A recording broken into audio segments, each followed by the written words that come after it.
Hey, let's talk about Vineyard values. It's one of the great stories of the Vineyard.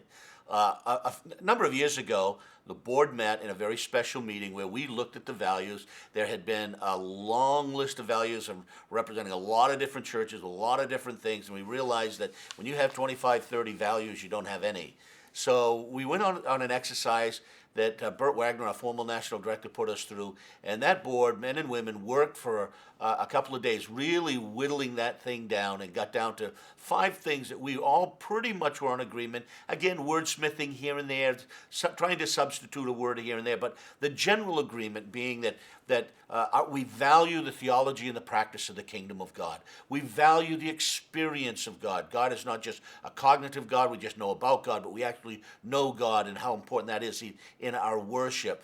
Compassionate ministry, that wasn't something that had to be sold. It was something that these men and women knew. If we're going to talk about Vineyard, we're going to talk about compassion on the poor, compassionate ministry, culturally relevant mission, where we have an ancient story and yet we live in a contemporary world. How are we going to marry that together? How are we going to reach a world that is now, but yet a message that we don't get to tamper with? It is what it is. So that's the culturally relevant mission.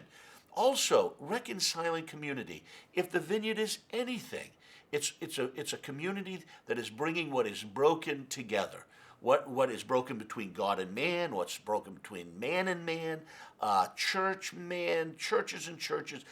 No matter what's going on, if a Vineyard church is really going to be useful in its community, it's going to be a reconciling community. So those things just didn't happen. Those values just didn't come out of thin air. That was a group of the leaders, we might say, the elders, the board, the people that were leading the movement really worked through that. That's what we came up with. And, the good thing about it is we can all defend those to the teeth because we believe in them. So that's how we got the values, and we'll break them down as we go along.